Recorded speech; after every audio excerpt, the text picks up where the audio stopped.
Assalamualaikum warahmatullahi wabarakatuh. Anak-anak bapak yang soleh dan soleha, semoga kita mendapatkan lindungan dari Allah Subhanahu wa taala. Amin ya rabbal alamin. Oke. Anak-anak bapak, buka halaman pelajaran kita yaitu fikih kelas 2 ya, yaitu buka halaman 22. Lihat. Kita masuk pelajaran syarat sah salat. Ya, jadi judulnya syarat sah salat halaman 22. Ya. Agar salat diterima dan mendapat pahala dari Allah Subhanahu wa taala, kamu harus memperhatikan syarat-syarat sahnya salat. Apabila syarat sah salat terlewatkan atau tidak dilaksanakan, salat seseorang menjadi tidak sah. Salatnya pun tidak akan mendapatkan pahala, ya. Oke. Ada beberapa bagian syarat sah salat, ya. Ada beberapa bagian. Yang pertama yaitu suci dari hadas besar dan kecil. Suci dari hadas besar dan kecil. Yang kedua, badan, pakaian dan tempat sholat dalam keadaan suci dari najis. Ya. Yang ketiga atau C yaitu menutup aurat.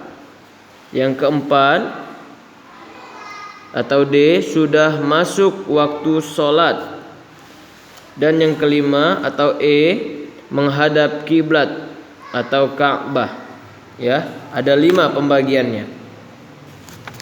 Jadi yang pertama kita bahas dulu suci dari hadas besar dan kecil.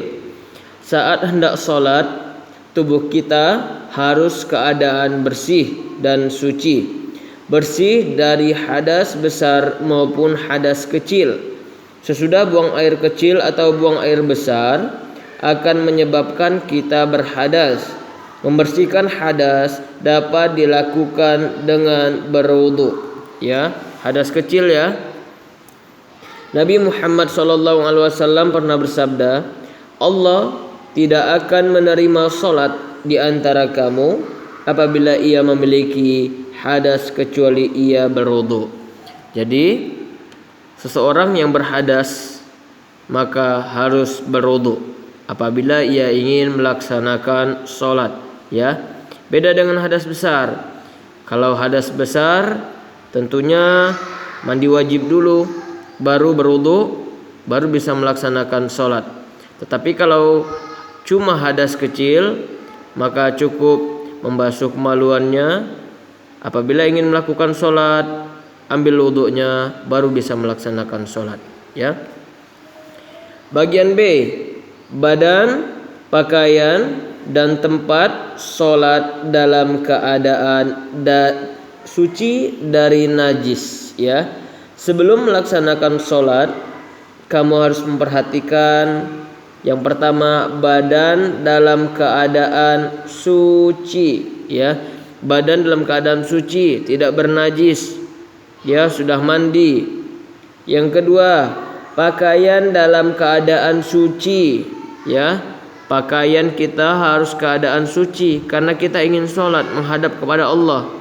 Yang ketiga, tempat sholat dalam keadaan suci.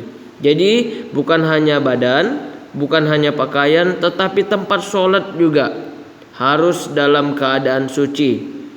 Ya, kalau ingin melaksanakan sholat. Buka halaman 24. Apabila badan, pakaian atau tempat sholat ada najisnya, kamu harus mensucikannya terlebih dahulu.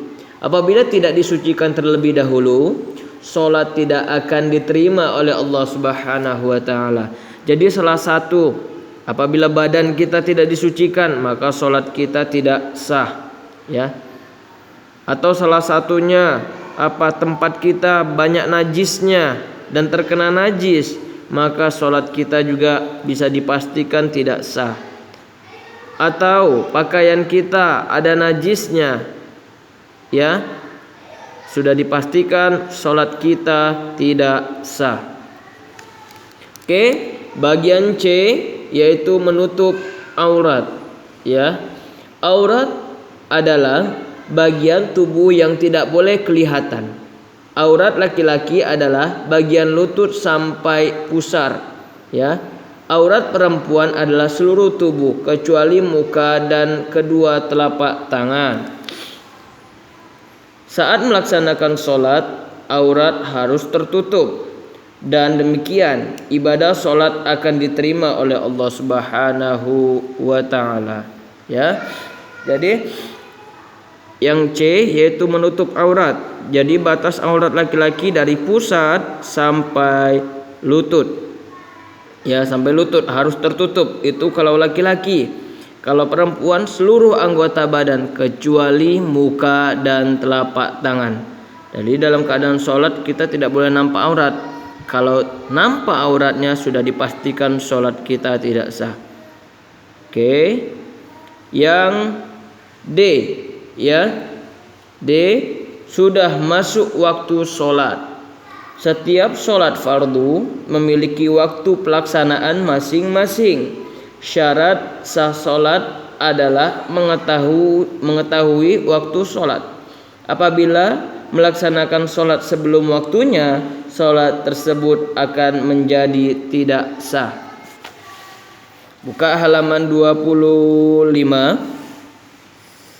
Misalnya, melaksanakan sholat maghrib pada waktu asar. Sholat maghribnya menjadi tidak sah. Hal itu karena belum memasuki waktu sholat maghrib. Jadi sebelum masuk waktu sholat jangan dilaksanakan sholat, ya, sholat fardu, sholat wajib. Misalnya waktu maghrib tersebut tadi yang dicontohkan yaitu kita mengerjakannya pada waktu asar. Jadi sudah dipastikan tidak sah. Kenapa? Karena belum masuk waktu sholat. Jadi kita mengerjakan sholat fardu itu, mengerjakan sholat wajib itu, atau mengerjakan sholat 5 waktu itu, tidak boleh sembarangan. Waktunya juga harus ditentukan, ya. Ada ketentuan tertentu. Itu makanya ada azan, ya, ada azan supaya mengetahui bahwasanya waktu sholat tersebut telah tiba. Ya. Oke. E, ya, menghadap kiblat atau Ka'bah. Muslim menghadap ke kiblat ketika sholat. Kiblat sholat, Muslim harus ke Ka'bah. Maksudnya Muslim menghadap ke kiblat ketika sholat. Kiblat sholat Muslim adalah Ka'bah. Ka'bah berada di kota Makkah. Nah, ya. Jadi orang Islam, orang Muslim, kalau ia melaksanakan sholat menghadap ke kiblat, mana kiblatnya? Kiblatnya yaitu Ka'bah atau di Makkah. Ya, jadi seluruh umat Islam di muka bumi ini semua menghadap ke Ka'bah. Oke, sekian video dari Bapak. Semoga anak-anak Bapak paham dengan penjelasan Bapak berikut. Assalamualaikum warahmatullahi wabarakatuh.